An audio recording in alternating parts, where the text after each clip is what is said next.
الحمد لله رب العالمين والصلاة والسلام على رسوله محمد وآله وأصحابه أجمعين. أما بعد، دا سلسلة الفقه الجهادي د درسونو په لړۍ کې درس روانو د جمهوریت او دیموکراسۍ د کفر د دلایلو او د هغوی د نقصاناتو. په هغې کې تقریبا 30 دلیلو د دې د نقصان او د دې د کفر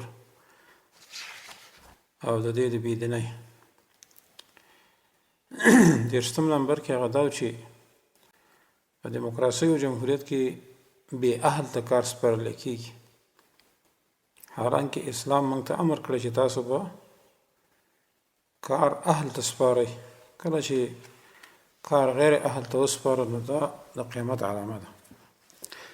30 نمبر کې دوستانو، په دیموکراسۍ او جمهوریت کې که څوک دا ګمان کوي چې موږ به هدف ته ورسېږو، دا سراسر دروغ دي، هدف ته نشي رسېدی. بله نتیجه نه لري بغیر دې نه چې سړی د ناکامۍ سره مخ شي. او دا خبره دوستانو په تجربه ثابته شوې ده. تاسو وګورئ د کوم وخت نه جمهوریت او دیموکراسۍ دغه حکومتونه شروع شوي دي، ان تر دې چې بعضې نام نهاد اسلامي هیوادونو کې مصر، جزایر، تونس، اردن، یمن، افغانستان، پاکستان یا نور ملکونو کې نو هسې صرف د دوی دا چغې، خوبونه او هسې لکه د شګې ګل دی چې څه په لاس نه ورځي، نه اسلام راوست بلکې اسلامي برباد که په دغه ملکونو کې صرف یهودیت او نصرانیت یې پې نافظ کړ. نو د 31 وجه وه. 32 دوستانو، په جمهوریت او دیموکراسۍ کې اسلامي دعوت ختمول غرض وي، ځکه د دې بنیاد څه شی دی؟ ازادي ده. او په ازادۍ کې بیا چاته دعوت نشي کولی.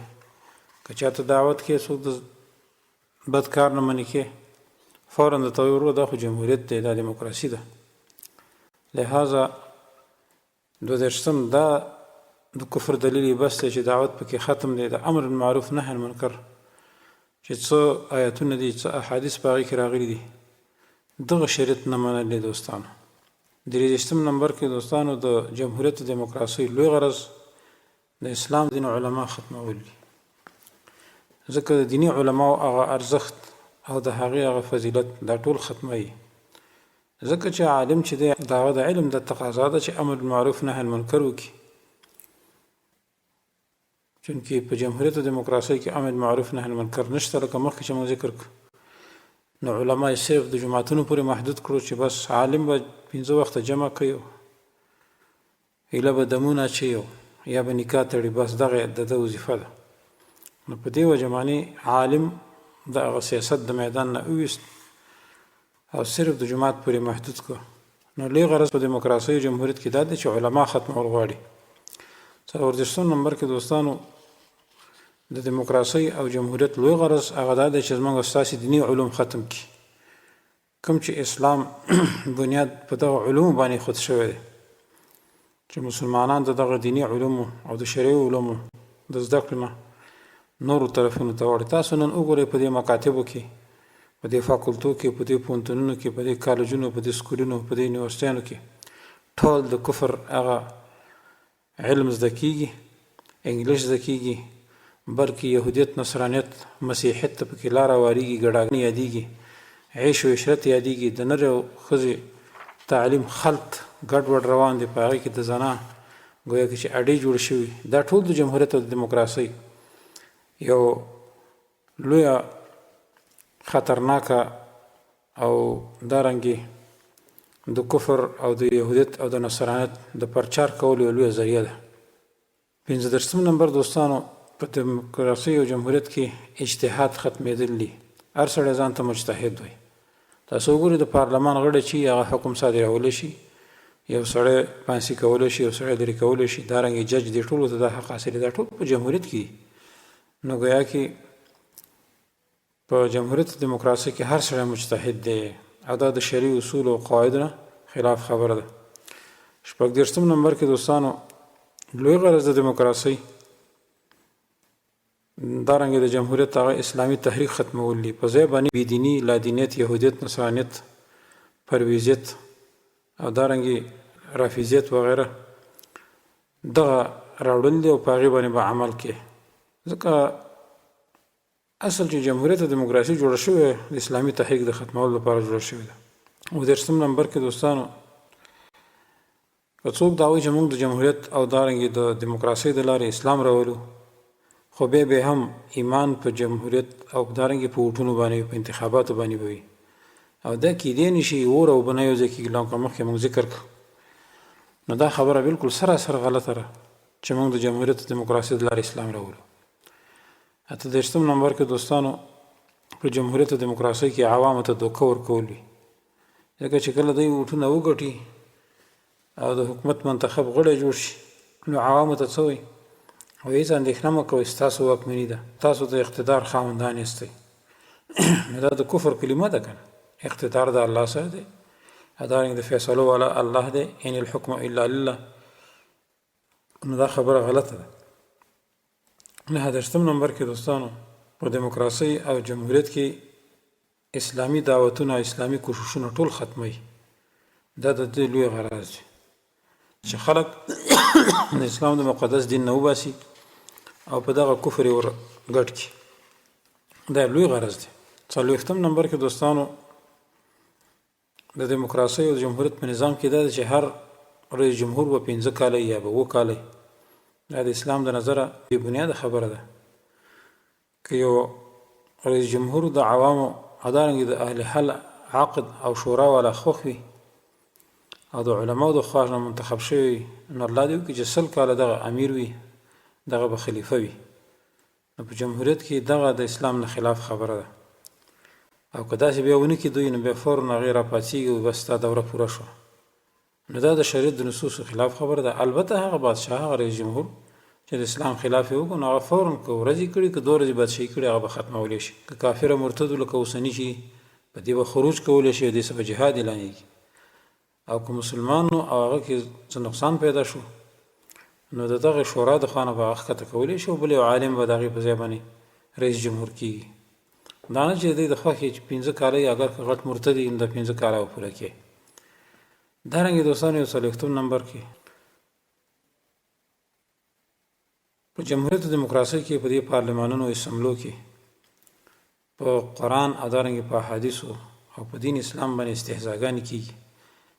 د الله په مطلق حاکمیت باندې اعتراض کېږي چې الله حاکم نه دی بلکې دغه پارلمان والا حاکمیت لري. د دې وجه نه دې ته سیکولر خلک وایي. نو دا یې بل د کفر وجه ده چې کله ته ووایې چې هلکه د غل نه به لاس پرې کولی کېږي په اسلام کې، د اسلام د حکم دی، دی فوراً وخاندي. څه وایي؟ موږ خو د لاسونو پرې کول دپاره دلته نه یې ناست. نو چې ته دلته نه یې ناست، څه شي دپاره ناست یې؟ معلومه شو چې دغه ځای کې ته د دې دپاره ناست یې د اسلام دین بنیاد ختم کړي. 240 نمبر کې دوستانو په الهي قوانینو باندې طعن لګولي په دیموکراسۍ او جمهوریت کې د الله رب العزت په قانون باندې د هغه په نازل کړو تشریعاتو باندې طعن کولی، تور تهمت پې لګولي. او دا په ډېرو وجو باندې یو 15 وجې به موږ بیان کړو. اوله وجه د دې ثبوت دا دی چې الله پیغمبران را لېږلي دي، په خلکو باندې رسولانو اطاعت او مطابقت فرض کړی دی. هغه څوک چې د جهنم اور ته په دننه کولو او هلاکت سره هغې ته تنبیه ورکړله چې د الله د رسولانو اطاعت نه کوي.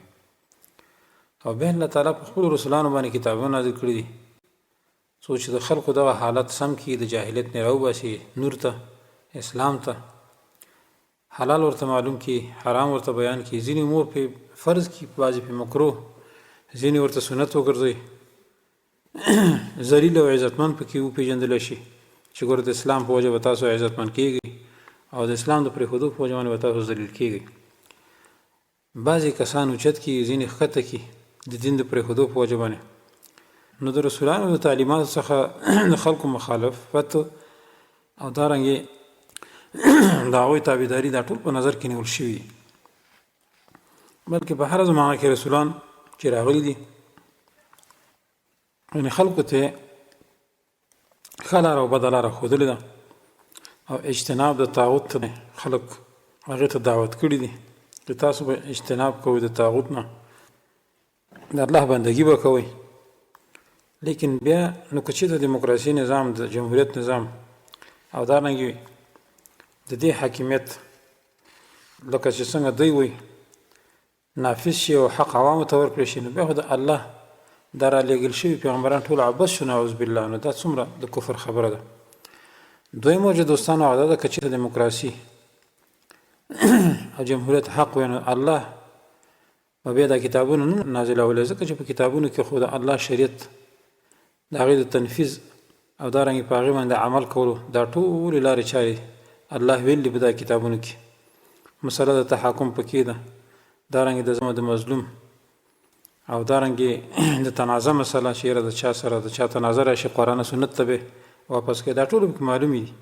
نو که دیموکراسي او جمهوریت حق شي، نو بیا دا کتابونه عبث شو، نعوذ بالله. کتابونه باندې زموږ ایمان دی په آمنت بالله کې، آمنت بالله وملائکته وکتبه ورسوله.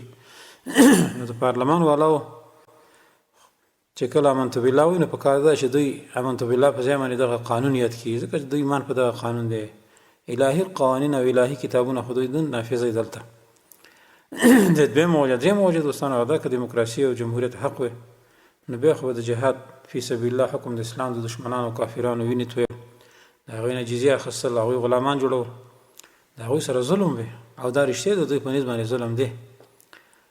او دا که دا عقیده ولري چې یاره دغه جهاد فی سبیل الله ظلم وي، ځکه ورته نن دوی دهشتګردي وایي. کله ورته وایي دا په اسلام کې نشته، سر غوڅول په اسلام کې کوم ځای راغله؟ د کافر وینه ولې توی شي؟ ولې هغه د زندګۍ حق نه لري؟ کافر څنګه غلام جوړېدی شي؟ دا ټولې خبرې د کفر دي.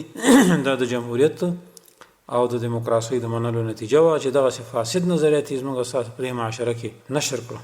څلورمه وجه دوستانو هغه ده که دیموکراسي او جمهوریت حق شي، نو د شیطان د جنت نه شړل او د الهي رحمت نه محرومول، د نوح علیه السلام د قوم هلاکول، د فرعون هلاکول، د عادیانو او سمودیانو هلاکېدل، هغه عذابونه هلاکتونه چې په پخوانو امتونو باندې راغلي لکه د لوط علیه السلام قوم، د هود علیه السلام قوم، نو دا ټول به نعوذ بالله نعوذ بالله ظلم شي، ځکه چې هغوی هم بشر وو، د اوسېدلو حق یې لره که نه. جمهوریت او دیموکراسي کې هغوی ته دعوت نه پکار دی چې په خپل کفر باندې ولاړ خپله زندګي کولی، دا به ټول څه شی شي؟ دا به د الله رب العزت د طرفه نعوذ بالله نعوذ بالله په دغو کفارو باندې یو ظلم وي. او دا د قرآني نصوصو او دارنګې د الله د دین نه سرغړونه ده او د هغې نه منل دي. پنځمه وجه دوستانو که چیرې دیموکراسي او جمهوریت حق وي، نو خو بیا خو به واده والا چې کله زنا وکړي، زناکار سنګسارول، دا به ظلم شي. په درو وال باندې به شرابي وال دا ظلم شي. مطلب دا به ټول وحشت، قساوت او ناوړه وسایل حسابېږي په جمهوریت او په دیموکراسۍ کې، ځکه چې دوی ازادي ورکوي هر چاله شراب څکي او که زنا کوي او هر څه کوي. نو دا عین په فردي ازادۍ باندې بندیز لګولی په اسلام کې، او فردي ازادي دا هر چا ته حق حاصل دی چې هغه ازاد وي په دیموکراسي او جمهوریت کې. لیکن اسلام کې بیا دا نشته.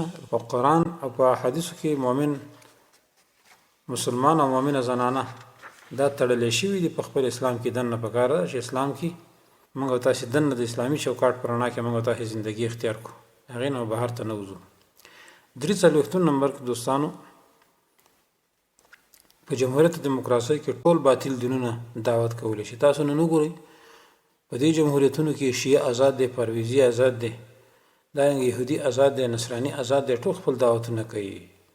هغه باطل او منسوخ دینونه لکه مسیحیت، یهودیت، دهریت، د دې فکر خاوندان، مارکسیزم، کمونستان، مجوسیان، بدایان، زندقان، مرتد شوي فرقې لکه بهایت، قادینیت، دارنګه پرویزیت چې د رسول الله صلی الله علیه وسلم د حدیث نه منکر دي، بدعتیان، بریلویان، شیعګان، روافض، اسماعیلیه، صوفیه، باطنه، دا ټول خپل دعوتونه آزاد کولی شي ځکه دوی ته ازادي ده.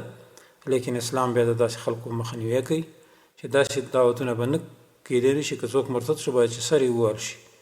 او دارنګې یهودیت، نصرانیت که هغه چېرته پرچار کوي هغه هم واجب القتل دي. نو دا عین د الله د دین هغه سپکاوی دی په دې جمهوریت دیموکراسۍ کې. 44 نمبر کې دوستانو کله چې جمهوریت او دیموکراسي موږ ومنو، نو دا عین په اسلامي خلکو باندې تهمتونه لګول دي، ځکه دوی به په دغه خلکو باندې بدنامي لګوي. کله وایي دا شرپسند دي، کله وایي دهشتګرد دي، کله وایي امن خرابوي، کله وایي د ښځو حقوق نه مني، کله ودی تعلیم نه بې برخې دي، تعلیم نه مني. تعلیم غرض دا ده چې دغه د کفر تعلیم نه مني. موږ د کفر تعلیم نه منو، داسې د کفر اډې نه منو، بلکې مدرسې دي شي.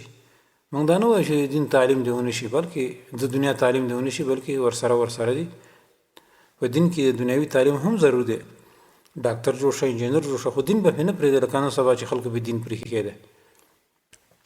45 نمبر کې دوستانو، په دې دیموکراسي او جمهوریت کې کله کله د کفر سره اتحاد هم کېدی شي. تاسو ته پته وي کله چې د وټونو والا وخت راشي، وټونه اچي، نو دغه نام نهاد اسلامي تنظیمونه کله کله د لغټو کافرو سره یو ځای شي او خپل اوټ اخلي، چې دا ظاهره خبره ده. 46 نمبر کې دوستانو، په جمهوریت او دیموکراسي کې خلک هغه بیت المال په خپله خوښه تقسیموي، د خپل تنظیم دپاره مصرفوي، او دا عین د شرعي نصوصو خلاف دی، د قرآن او حدیثو خلاف دی. ځکه بیت المال د مسلمانانو حق دی، د یو تنظیم حق نه دی، د یو فرد حق نه دی، بلکې دا د امیر المؤمنین او د خلیفه وقت حق دی چې هغه د مسلمانانو په مصالحو کې مصرف کړي. اوس 40 نمبر کې دوستانو، په جمهوریت او دیموکراسي کې حق او باطل خلط کیږي. حق او باطل معلوم نه دی. جاهلیت نظام، د اسلام نظام او جهل په منځ کې هیڅ فرق نه کیږي.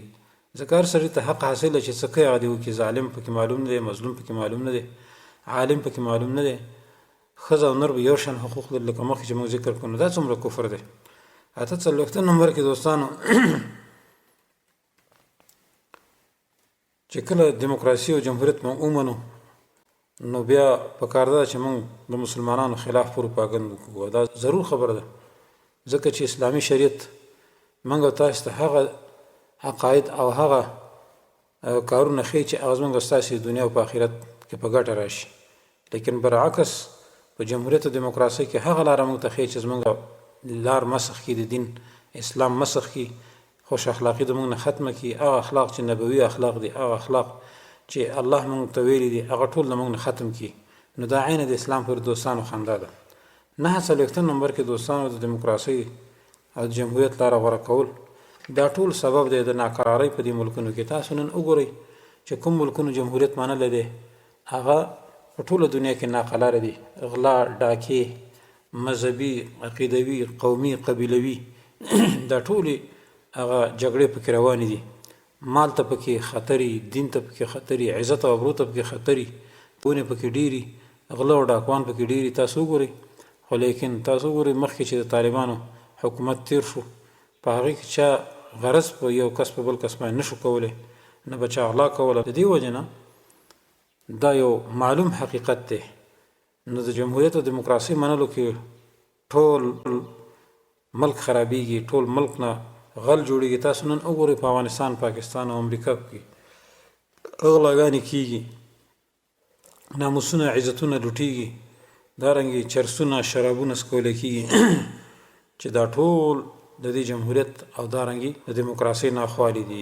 50 نمبر کې که څوک دا ووایي چې د دیموکراسۍ په نظام کې دا ټول جرمونه او نقصانات شته دي، مګر سره د دې نه بیا بعضې مصالح هم لري. که څوک دا ووایي لکه انتخابات، چې هلکه بس څوک چې په انتخاباتو د لارې نه راغی بس هغه واکمن شو او رئیس جمهور شو، نو که داسې وشي دا خو به ښه خبره وي. بعضې خلک دا وایي، دا نظر لري چې څوک جمهوریت ولاوي. خو موږ وایو چې د دیموکراسۍ دغه وړې وړې ګټې دا اړو ګټه ده، نو ځکه انتخابات په شریعت کې شته نه. د دې سره سره لوی لوی مفاسد شته دی، ډېرې فسادونه شته دی چې هغه په دې کې موږ ذکر کړو. تقریبا د دې وجه نه د دیموکراسۍ د جمهوریت د لارې نه اسلام نه راځي او نه به راشي. او دا عقیده چې څوک لري دوستانو، دا د کفر عقیده ده.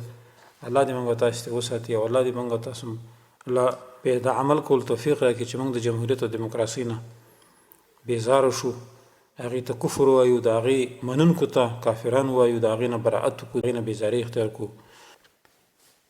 دوستانو د دې موضوع خو الحمدلله پای ته ورسېده چې جمهوریت او دیموکراسي دا یو ډاګیز کفر دی او 50 وجې موږ بیان کړي، د هغې نقصانات هم پکې ذکر شو.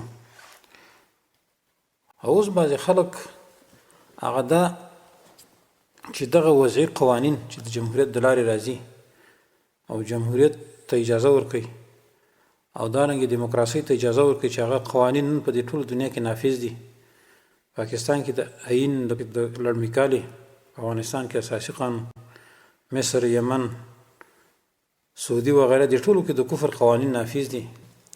نو د دې بعضې هغه نقصانات اوس زه ذکر کوم چې د الله د شریعت سره دا متصادم شریعتونه دي، متصادم قوانین دي چې دوی ورته شریعت وایي.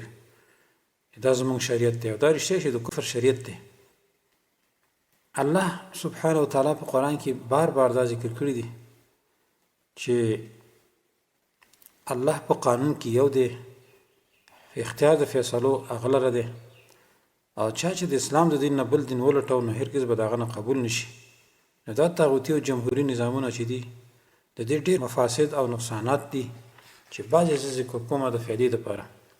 اول نقصان یې دا دی دوستانو، د دې قوانینو چې دا د کفر شریعت دی، ځکه د دې مرجع کفار یهود، نصارا او انګریزان دي. الله فرمایي ومن لم يحكم بما انزل الله فاولئک هم الکافرون. چا چې په منزل الله باندې فیصله ونه کړه بس دا کسان دوی کافر دي. لہذا د دې قوانینو والا که د پاکستان کې دی او که په افغانستان کې دی دا قوانین ومنل، دې ته فیصلې وکړي په دې آیات باندې دی کافر دی. دویم نقصان دوستانو هغه دا دی چې دا د طاغوت شریعت دی. الله فرمایي یریدون ان یتحاکموا الی الطاغوت، یعنې جمهوري او طاغوتي والا غواړي چې فیصلې طاغوت ته ویسي، او هغه چاته چې فیصله ولیکل کېږي نو دې ته طاغوت ویل کېږي. طاغوت مسله مخکې ذکر شوه. دریم نقصان هغه دا دی دوستانو چې قانون اساسي آئین پاکستانی یا بل دستور دا د شیطان شریعت دی. ومن یعش عن ذکر الرحمن نقید له شیطانا فهو له قرین. او چا چې لږې سترګې پټې کړې د ذکر د رحمان نه، الله فرمایي نو جوخ به ولګو په ده پسې شیطان، نو هغه به د ملګری وي. نو هغه څوک چې د شریعت د رحمان تابعداري نه کوي نو ګویا کې دی د شیطان د شریعت تابعدار دی، او شیطان خو طاغوت دی. دا بل نقصان شو. څلورم نقصان دوستانو دا اوسنی قوانین چې دا د جاهلیت یو شریعت دی، ځکه الله فرمایي افحکم الجاهلیت یبغون ومن احسن من الله حکما لقوم یوقنون. یعنی پس فیصلې د جاهلیت غواړي دا خلک، څوک زیات ښایسته د الله نه په فیصله کې دپاره د قوم چې یقین کوي. دینه معلومه شوه هر هغه څوک چې مخالفت کوي د الله د حکم او د فیصلو نه، او دا وایي چې قرآن او حدیث کې دا مسله نشته او دا قانون نشته، نو دا د جهل فیصله ده، د جاهلیت فیصله ده. اگر که دا طاغوتي جمهوري کفار خپل شریعت ته ډېر ښایسته نومونه اخلي، کله وایي وضعي قانون، کله وایي اساسي قانون، کله وایي آئین، دا د ابلیس یو دوکه ده دوستانو چې قبیح نوم ورته ښایسته نوم ښکاره کوي دې دپاره چې دا عام شي. اوس آدم علیه السلام ته ابلیس څه ویلي؟ هل ادلک علی شجرة الخلد وملک لا یبلی. اوس هغې ته ګوره هغه ونه وه چې هغې نه ګوره خوراک مه کوه، الله منې کړی و، آدم علیه السلام یې ترې منې کړی و، خو لیکن شیطان ورته څنګه په ښه الفاظو وایي، دغه ونه په شجرة الخلد سره مسما کړه چې ګوره همیشه همیشه به ته د جنت کې اوسېږي، سره دې نه چې دا ونه د حسرت او ندامت ونه وه. نو دا رنګې د دوی هغه مشر چې هغه شیطان دی، هغه بد نوم دوی ته ښه ښکاره کوي چې دا د دغه شیطان بچي دي چې جمهوریت او دارنګې اساسي قانون، دارنګې دغه وضعي دستور دوی ته په یو ښه الفاظو سره نوم ورته. پنځم نقصان دوستانو قانون اساسي یا آئین پاکستانی دا د تیارو شریعت دی، ځکه دا په اصل کې د کفارو شریعت دی. کفار ټول اهل ظلمات والا دي. الله فرمایي والذین کفروا اولیاءهم الطاغوت یخرجونهم من النور الی الظلمات. هغه کسان چې کافران دي دوستان د دوی شیطانان دي، وباسي دوی د رڼا نه تیارو ته، دغه کسان ور والا دي. د بل نقصان دی. شپږم نقصان دوستانو هغه دا دی د دې قوانینو چې دا یو شریعت دی د ګمراهۍ، سړی په ګمراه کېږي که د دې تابعداري چا وکړه، دې ته چا فیصلې ویوړې، دا یې په فاکولتو کې ولس دې کې ډکتوره واخیسته، په دې کې ماجستري واخیسته، نو دا یو ګمراهي ده. الله فرمایي فذلکم الله ربکم الحق فماذا بعد الحق الا الضلال. پس دغه صفتونه والا الله تعالی دی رب ستاسو په رښتیا باندې پس نشته پس د پرېښودلو د حق نه مګر ګمراهي ده. آیات کې دوه مهم شریعتونه چې یو کفر او بل د اسلام، دا منحصر شو، یا بل شریعت د الله وي یا شریعت د ګمراهۍ او جاهلیت وي. نو که د الله شریعت د پرېښود په یوازې د لړمکاري قانون غوره کړو نو بس دا کفر دی. وم نقصان دوستانو هغه دا دی د دې قوانینو چې دا یو ړوند شریعت دی. الله فرمایي افمن یعلم انما انزل الیک من ربک الحق من هو اعمى او په څوک چې یقین لري چې هغه څه چې نازل کړی شوي دي تا ته د رب د طرف نه هغه حق دی په شان د هغه چا دی چې هغه ړوند وي د حق نه. او بل ځای الله فرمایي چې کافران او مؤمنان ذکر کوي مثل الفریقین کلاما والبصم والبصیر والسمیع هل یستویان مثلا فلا تذکرون. مثال د دې دواړو ډلو په شان د ړوند او د کوڼ دی او د لیدونکي او اوریدونکي دی. آیا برابر دي دا دواړه په مثال کې؟ آیا پس نصیحت نه اخلئ تاسې؟ الله فرمایي دلته سورة هود کې د دې نه معلومه شوه چې ړوند او دارنګې بنا دا نه جمع کېږي، دارنګې اوریدونکي او غیر اوریدونکي نه جمع کېږي، نو دارنګې اسلام او کفر نه جمع کېږي. دوستانو دا قانون او اسلامي قانون نه جمع کېږي. اتم نقصان دا دی چې دا قوانین دا ټول د خواهشاتو تابعدار قوانین دي، د خواهش تابع دي. دا الله فرمایي وما ينطق عن الهوى ان هو الا وحي يوحى. ان دا پیغمبر د ځان خبرې نه کوي، نه دي دا مګر وحي چې دته کې دی شو. بل الله فرمایي وإن لم يستجيبوا لك فاعلم أنما يتبعون أهواءهم ومن أضل ممن اتبع هواه بغير هدى من الله. یعنی کچېرې دوی قبول نه کړي خبره ستاسو پس پوشه چې یقینا تابعداري کوي دوی د خواهشاتو خپل، او څوک ډېر بې لارې دی د هغه چا نه چې تابع وي د خواهش خپل بغیر د هدایت طرف ته الله. اوس دې آیت کې الله دا ذکر کړو چې ګورئ مؤمنان به د یو شریعت اتباع کوي چې هغه شریعت محمدي دی، چې هغه شریعت د کتاب او سنت دی، او بل شریعت د خواهشات دی. نو اتباع د خواهشاتو د عین گمراهی ده او اصل د فساد دی. نه هم نقصان دوستانو دا قوانین چې اوس موږ تاسو باندې نافذ دي او دې ته موږ تاسو لکه د توګو ولسوالۍ او تاڼو تحصیل ته منډې وهو او په هغې باندې فیصلې کوو، دا د ظلم شریعت دی. تاسو وګورئ څومره خلق پکې تباه برباد شو، ظالم پکې اوچت دی، مظلوم پکې ښکته دی، د مظلوم د حق پوښتنه پکې نشته، هغه نور هم خرابېږي. الله فرمایي ومن لم يحكم بما انزل الله فاولئک هم الظالمون. چا چې په منزل الله باندې فیصله ونه کړه دا کسان دوی ظالمان دي. د دې نه مخکې آیت کې کافر ادارنګ دا فاسقان دا ټول ذکر شوي دي چې په منزل الله باندې فیصله نه کوي، کافر ظالم فاسق. د آیت معلومه شوه چې دارنګ قانون اساسي یا عین پاکستان یا بل وزیر دستور کفر او ظلم دی. نو دا چې دوی وزارت ته نوم دی د عدلیه وزارت العدل، دا د دین پورې ټوکې دي. قانون پکې کفر دی، نوم ورته د عدل دی، نه عجیبه خبره ده، بلکې دا د شریعت سره دښمنی ده. ځکه الله تعالی ورته ظلم وایي او دوی ورته عدل وایي. علماو صرف دا په دې باندې ګوره کافر ګرځولي دا خلک. نواب صدیق حسن خان وایي چې د کفارو مدح کول د کفر د وجې نه دا مرتد کېدل دي د دین اسلام نه، او چې دا قول د بعضو دی چې دوی کفار د عدل والا دي، که د دې نه مراد احکام امور کفري او قانون اخلي، نو دا به ښکاره صریح کفر دی. دوستانو الله تعالی د دوی بدی بیان کړل ته دا نیکان خلک دي. الله وایي چې دا سرکش دي، عنادین دي، باغین دي، دروغجن دي، ظالمان دي، اته ته وایي نه دا عادلان دي. نو دا د الله د شریعت پورې خندا ده، د الله د قانون پورې خندا ده، د الله د فرمودي پورې خندا ده. لسم نمبر دوستانو نقصان هغه دا دی د دې قوانینو چې دا قانون اساسي یا عیني پاکستاني دا یو خراب شریعت دی چې د دې نه خراب کارونه پیدا کیږي. کعب الاحبار ابو هريره ته وایي په تورات کې داسې لیکلي چې من یظلم يخرب بيته قال ابو هريره وهذا في القران وفي قوله تعالى فتلك بيوتهم خاويه بما ظلموا. پس دغه د کورونه دوی چې را پریوتري په ساو د ظلم د دوی. دا ثابت خبره ده چې د انګريز په قانون کې تاسو چیرته روزانه ګورئ چې څومره ډاکې وي، قتلونه وي، خرابوالی وي. د دې ذکر مخکې موږ د جمهوریت او دیموکراسۍ په دلایلو کې وکړو چې دا هغوی د کفر کوم دلایل ذکر شو. دا ټول د دې علت دی چې قانون کفري، جمهوري او انګریزي په دې کې دا ټول شی شته دی، فساد، ظلم، ډاکې، غلا وغیره. امن په اسلامي شریعت کې دی، خرابوالی او بربادي په عین او کفري قانون کې ده. یو لسم نقصان دوستانو طاغوتي قانون د تنګوالي شریعت دی. الله فرمایي ومن اعرض عن ذکري فان له معیشة ضنکا. چا چې مخ واړو د یاداشت زمان الله فرمایي پس یقینا هغه لره ژوند تنګ دی. نن د ټولو مسلمانانو زندگی تنګه ده ځکه چې دوی اسلامي شریعت پرېښي، کفري شریعت ځان باندې نافذ کړی او هغه منل دی، هغې ته فیصلې وړي. دا یو لوی اثر مرتبه دی په دې مسلمانانو باندې چې نن الله پې دغه کفري قوانین نافذ کړي دي ځکه زندگی تنګ هم ده. دولسم نقصان دوستانو هغه دا دی د دې قوانینو چې جمهوري قانون د مصیبتونو شریعت دی. الله فرمایي واذا قیل لهم تعالوا الى ما انزل الله والى الرسول رأيت المنافقين يصدون عنك صدودا فكيف اذا اصابتهم مصيبة بما قدمت ايديهم ثم جاءوك يحلفون بالله ان اردنا الا احسانا وتوفيقا.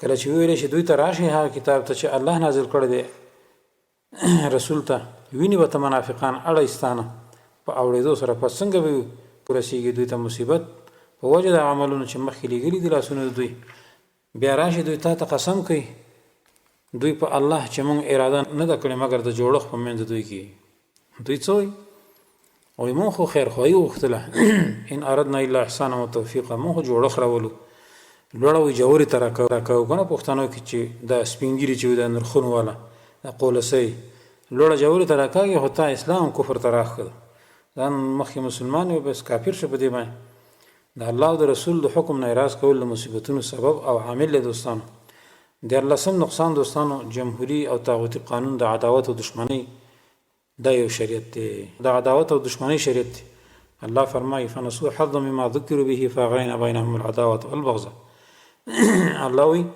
پس هیره که دوی و برخه داغې نه چې بیان کړی شوي ده پس راپورته کړو الله وی موږ په منځ دوی کې دشمني په ظاهر کې او کینه په زړه کې اوس معلومه شوه چې هیرول او پرېښودل د شرعي احکامو او د قانون الهي پرېښودل دا سبب دی د دشمنۍ او بغض دا خو صرف د نسیان او د پرېښودلو وجه وشي چا د الله شریعت هیر کو دا نه چې د هغې په ځای باندې بل قانون راوړه لکه اوس چې راوړی یا په هغې باندې عمل وکړو هغې ته احترام کوي د هغې د وجې نه قتال کوي په دې لاره کې مجاهدین وجني چې دا قانون منه دا خو بیا سراسر کفر دی نن په ټولو نام نهاد اسلامي ملکونو کې څومره دشمني عداوتونه په دې وجه دي چې په دې کفري قوانینو کې دوی اخته دي دا پې نافظ دي څوارلسم نقصان دوستانو د دې جمهوري قوانینو او طاغوتي نظامونو هغه دا دی چې دا د هلاکت او دارنګې د دمار شریعت دی الله فرمایي واذا اردنا ان نهلك قريه امرنا مترفيها ففسقوا فيها فحق عليه القول فدمرناها تدميرا یعنی کله چې وواړو موږ چې هلاکو یو کله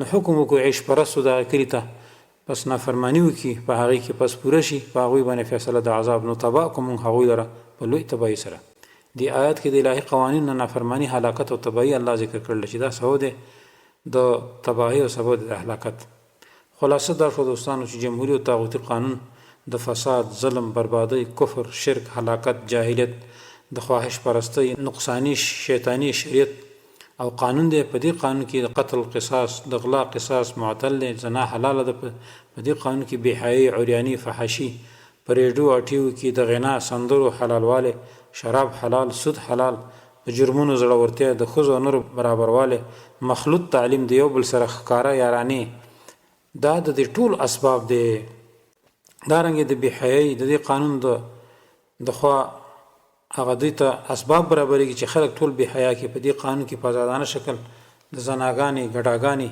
په اصل کې دا ټول د اروپا او د امریکا کلچر او د هغوی دغه لاره ښه ګڼل دي دوستانو او هغوی سره په دې کفر کې ځان یو شان ګڼل دي د اسلام پورې استهزا کول دي دیني تعلیم بالکل معطل او کفري او انګریزي تعلیم ته د نر او ښځې توجه سکولونه مکتبونه کالجونه یونیورسټي چې د بې حیایي زنا لواطت او مردګاوۍ اړې دي د دې قانون د خوا سمبالیږي مخلوط تعلیم چې پکې زنا په آزاد ډول بغیر د چونچرانه کېدی چې دې قانون یوازینی ارمان دی شرک کفر الحاد ورته په دې سکولونو کې ښه په آزادانه په دې مکتبونو کې په آزاد شکل باندې ښودلی کېږي په همدې قانون کې د کفر شرک الحاد په تنظیمونو کې خلک ورنوتل چې بعضې سیاسي او بعضې ځان ته اسلامي تنظیمونه هم وایي چې په اصل کې د دوی حمایت د دغې کفري قانون د خوا نه کېږي او همدا کفري او سیاسي او نام نهاد اسلامي تنظیمونه دي چې دغه کفري قانون باندې لمن اچولې ده او خلکو ته یې ښه ښکاره کړې ده او خلکو ته دا وایي چې ګوره دا خو اسلام کې دا شته دی چې وټونه واچوو په اسلامي دلیل سره موږ وایو چې دا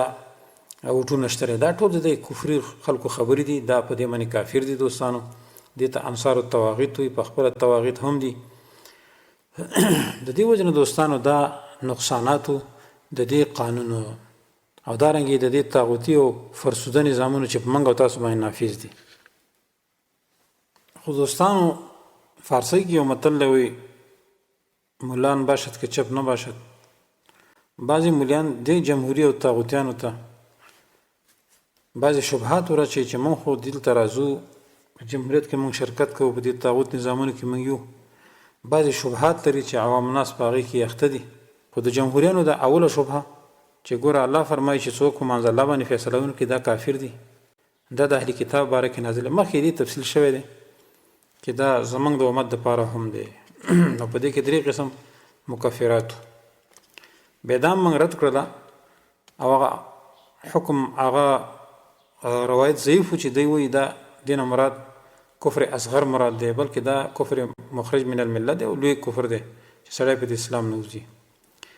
دریم دی وایي چې مونږ خو د دې شریعت نه انکار نه کوو، چا چې انکار وکړو او یا حلال یې وګڼل حرام یا مثلا نو دې ته به کافر مونږ وایو. خو دا خبره غلطه ده چې دا استحلال او جحد یعنې انکار کول دا ځان ته مکفره دي، دا خو ځان ته سړی به کافر کیږي چې د الله د یو شي نه منکر شي، دا خو ځان ته مکفرات دي. مونږ صرف دوی په دې باندې کافر کوو چې دوی قانون د کفر نافذوي، په دې باندې خلق ملزموي او په منځ الله باندې فیصله نه کوي. او انکار او استحلال او حلال ګڼه هغه بې ځان ته کفر دی، هغه بېله خبره. څلورمه شبهه دوی دا وایي چې ګوره دا قانون خو موږ ته د پخوا نه راپاتې دی کې مولیان تیر شوي دي، نو ولې که دا کفر وی دی مولیانو ولې غږ نه کوو؟ نو دا د دې دلیل دوستان نشي کېدی. قانون یا دا آیین اوسني طاغوتي نظامونه دا ټول د شرع خلاف دي.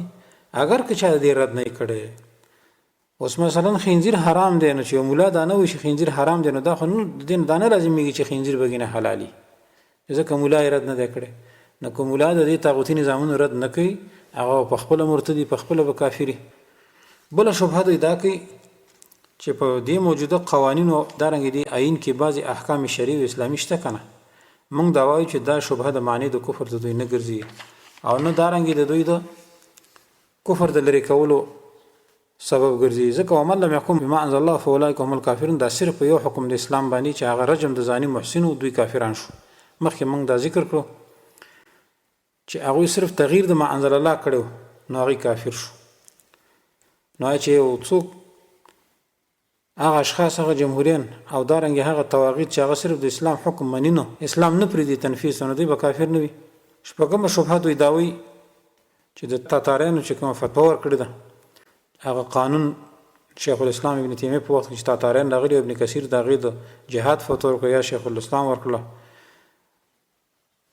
وایي هغه په موجوده حکومتونو باندې نه صادقېږي، نه تطبیقېږي، ځکه هغه د هغه وخت خبره و، هغې کې کفر ډېر و، دا اوسني حجري اسلام یې منلی دی، منځونه کوي، حجونه کوي، حج او اوقاف وزارتونه لري. خو موږ دا وایو دا ډېره غلطه خبره ده، ځکه چې تاتاریانو کې نیکان خلک هم و. موږ دا وایو دغه زموږ دپاره دلیل دی، نیکان خلک هم و او دارنګې مسلمانانو ته پکې دومره حق هم حاصل و چې په شریعت یې فیصلې کړې. په اوس نظامونو کې خو مسلمان ته دا حق حاصل نه دی چې ته په دې دغه باندې په اسلامي شریعت باندې ته عمل وکړه، بلکې دا به ضرور په دې قانون د لاندې به ته عمل کې هم د قانون د لاندې به کې. اگر که ستا د مال د تللو خطر پکې و، که د سر د تللو خطر پکې، خو په دې قانون به عمل کې. نو د دې او د هغې فرق ډېر دی دوستانو. هغه لا د دې طواغیتو د حکومتونو نه د دغه تاتاریانو حکومت به هم لا څه ناڅه ښه سره دي نه چې په دغه حکومت کې شیخ الاسلام ابن تیمیه وایي اذا رأیتموني بینهم والمصحف فوق راسي فاقتلوني اولا. که چېرته تاسې زه ولیدلم په دغه حکومت کې او قرآن مې په سر ما اول قتل کوي، نو په هغه حکومت کې شیخ الاسلام ابن تیمیه اجماع نقل کړله چې دوی کافر دي، دوی واجب القتل دي، او که ما پکې ووینئ د دې حکومت څخه ما مړ کړئ. نو په اوسني حکومتونو کې چې دا مرتد مولیان وردننه شوي دي، د اسمبلۍ او د پارلمان کې دننه دي، غټې غټې ګیرې هم پرېښي دي او ځان ته غټ غټ مولیان هم وایي، دوی به کافر واجب القتل نه د شیخ الاسلام او د ابن کثیر د فتوی مطابق. بله شبهه دوستانو دوی دا کوي چې یوسف علیه السلام ګوره د مصر بادشاه او د مصر بادشاه کافر و، دی ورسره په دې حکومت کې داخل شو. دا غټه شبهه ده. نو لهذا که کفر وی نو نعوذ بالله یوسف علیه السلام خو کفر نه کوي. او دا ډېر اکثر خلک وایي، مولیان خو بعضې دا شبهه خلکو ته عوامو ته په ذهن کې اچي. نو یو جواب خدای دوستانو چې موږ وایو چې د یوسف علیه السلام هغه قصه او د هغې دغه وزارت اخیستلو په دغه حکومت کې او دا خبره دی عوامو ته ذهن کې کېنول چې وګوره یوسف علیه السلام پیغمبر و او طاغوت سره نوکري کړې ده، نو دا سړی په دې باندې کافر دی. ځکه په دې کې د یوسف علیه السلام هغه تنقیص دی چې دا په سب النبي کې راځي، یعنې دا پیغمبر ته کنځل کول دي. شیخ الاسلام ابن تیمیه وایي او په دې کې خلاف نشته دی چې چا د رسول الله صلی الله علیه وسلم ته کنځل بد رد ویل یا په هغه باندې تهمت ولګو پس د مرګ نه، نو دی کافر دی، حلال الدم دی. همدارنګه چا چې یو نبي د نبیانو ته کنځل وکړو دی هم کافر دی. دا اوس نبی نقصان بیانولی چې هغه یوسف علیه السلام دی دغه نبی ته نقصان بیانوي چې ګویا دا د طاغوت نوکر. دویم اجماع په دې باندې منعقده ده چې انبیا د کبیره او صغیره ګناهونو پاک او معصوم دي. قاضي یاز دا اجماع په شفا کې نقل کړی ده او فیصله په قانون د کفار او کفر دی. نو یوسف علیه السلام لا بودیره چې دی هم معصوم وي ځکه پیغمبر دی ځکه هغه نبی و. نو معلومه شو چې هغه په شریعت د کفارو فیصله نه ده کړې. دریم فیصله په شریعت د کفارو دا په طاغوت فیصله ده او دا طاغوت ته فیصلې وړلې د دې تذکره موږ مخکې وکړه. او یوسف علیه السلام د دین معصوم و ځکه الله ټول انبیا علیهم السلام را لېږلي په اجتناب د طاغوت او په کفر کولو په طاغوت باندې. الله فرمایي ولقد بعثنا فی کل امة رسولا ان اعبدوا الله واجتنبوا الطاغوت. یقینا لېږلي موږ په هر امت کې رسول او ورته ویلي خپل امت ته چې بندګي کو دی او الله او د طاغوت نه اجتناب وکړي. نو آیا یوسف علیه السلام امر کوو په اجتناب د طاغوت سره خپل ته اجتناب نه کولو؟ دا د دې جمهوریانو عقل مني. راجح قول دا چې یوسف علیه السلام ته د پلار شریعت پاتې و، یعقوب علیه السلام شریعت په هغې به فیصلې کولې. کله به په خپل اجتهاد فیصله کوله په طاغوت باندې هغه فیصله نه ده کړې. د دې وجه نه بنیامین چې د ده ورور د ځان سره ایثار کړه دا د دوی شریعت کې و، د دغه بادشاه په شریعت کې نه و. بل تاسو به قرآن لوستی ګو دوستانو، الله فرمایي ولقد مکننا لیوسف. الله وایي موږ د یوسف علیه السلام ته تمکین ورکړو. نو چې کله هغه ته اختیار ورکړو د ځمکې د تمکین چې لکه دا ستا بادشاهي شوه، نو هغه پکې د طاغوت فیصلې نه کولې. بل وجه امام قرطبي او ابن کثیر لیکلي ده چې د بادشاه د مصر مسلمان شو، دا خو بیا خبره خلاصه شوه. بل وجه دوستانو علماو دا هم لیکل چې یعقوب علیه السلام چې د شام نه راوړي مصر ته، حالانکه هلته هغوی په خپل شریعت باندې فیصله کوله، نو که چېرته دا مصر دار کفر وی د طاغوت نظام پکې نافذ وي، نو بیا آیا دوی د طاغوت د لاندې زندګي به کوله؟ دا خو ډېره د بېادبۍ خبره ده. لهذا د یوسف علیه السلام په قصه باندې دلیل نیول دا کفر ده. دوستانو دې نه ځان ساتئ. الله دې وکړي چې موږ او تاسې پرې عمل وکړو. هذا واخر دعوانا ان الحمد لله رب العالمين وصلى الله تعالى على خير خلقه محمد وآله وأصحابه أجمعين.